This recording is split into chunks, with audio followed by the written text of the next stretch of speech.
बड़ा कथन है कि अपने हौसलों को मत बताओ कि तुम्हारी तकलीफ़ कितनी बड़ी है। अपने हौसलों को मत बताओ कि तुम्हारी तकलीफ़ कितनी बड़ी है, बल्कि अपनी तकलीफ़ को यह बताओ कि तुम्हारा हौसला कितना बड़ा है। देखिए, अपने जीवन या करियर में हमें निरंतर उतार चढ़ाव का सामना करना पड़ता है। इतिहास बताता है कि जीवन में हर उस व्यक्ति ने सफलता की नई कहानी लिखी है जो न तो अपने उतार के समय में हताश हुआ और न ही अपने करियर की चढ़ान पर इतराया। कहने का मतलब यह है कि तमाम परिस्थितियों में उन्होंने स्वयं को संतुलित रखा। रात के बाद तो सुबह होना ही है। बेशक कभी कभार रात थोड़ी लंबी हो सकती है, परंतु एक बात इन सभी घटनाओं से निकल कर आई वह यह कि जीत तो हमारे हौसलों से ही होती है। एक कहानी समझने की कोशिश करते हैं जो कि रियल है। मुंबई के पार्क में एक लड़का उदास बैठा कुछ सोच रहा था। बीच बीच में वह रोने लगता और फिर चुप होकर कुछ सोचने लगता। तभी एक बुजुर्ग आकर उसके पास बैठ गया और उसने उसकी उदासी का कारण पूछा। लड़के ने बताया, सर मैं बहुत परेशान हूँ। मैंने एक व्यवसाय यानी बिजनेस किया जिसमें मुझे 10 लाख रुपए का नुकसान हो गया। अभी मेरे सिर पर बैंक के 10 लाख रुपए का कर्ज है यानी लोन है। मेरा मकान गिरवी पड़ा है। मेरी बुढ़ी माँ बीमार है। ओह, ऐसा लगता है कि दुनिया भर की परेशानियाँ ईश्वर ने मुझे ही दे दी है। समझ नहीं आता मैं क्या करूँ। कभी कभी मन करता है कि आत्महत्या यानी सुसाइड कर लूँ, पर अकेली बूढ़ी माँ का ख्याल आते ही रुक जाता हूँ।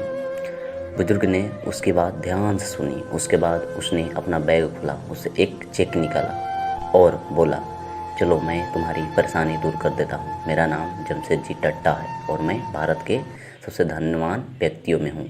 मैं तुमको 10 लाख रुपए का चेक अभी दे देता हूँ। तुम इसे लेकर अपनी परेशानी को हल कर लो और फिर पैसे कमाकर 1 साल में मुझे यह पैसा वापस कर दो। मैं तुमको अब से ठीक 1 साल बाद यहीं मिलूँगा और अपने पैसे ले लूँगा।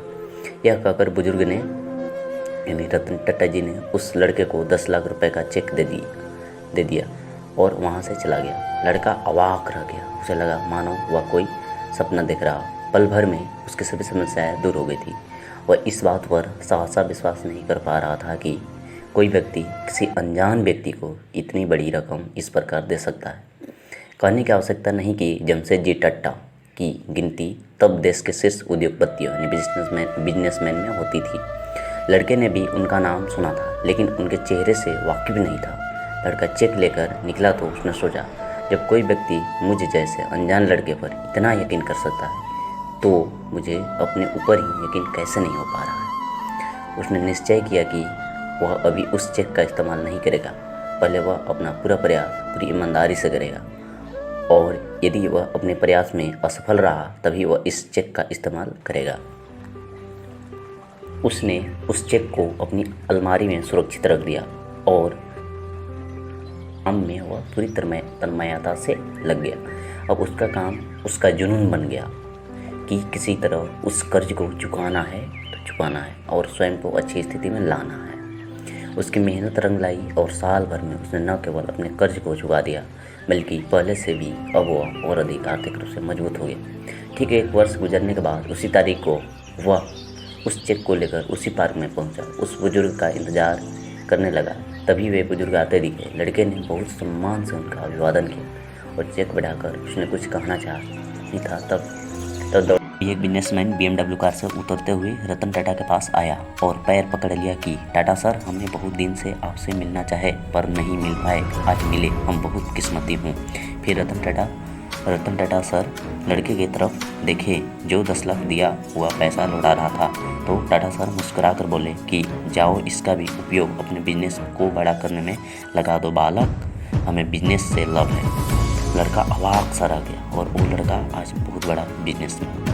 मतलब मान ले तो हार है और ठान ले तो जीत है। यह बात एक बार फिर जरूर साबित हो गई कि वास्तविक जीत हौसले और जुनून की ही हुई। किसी महापुरुष ने बड़ी खूबसूरत बात कही थी, अपने हौसलों को मत बताओ कि तुम्हारी तकलीफ़ कितनी बड़ी है, बल्कि अपनी तकलीफ़ को यह बताओ कि तुम्हारा हौसला कितना बड़ा है। यदि हमारे हौसले हमारी तकलीफ़ से आगे हैं तो यह तय है कि सफलता स्वयं आकर हमारे कदम चूमेगी। दिल जान लगाना ही पड़ेगा आगे बढ़ने के लिए। सब आसान है जागना है और जागने के लिए दुनिया की अनेक ताकत काम करती है।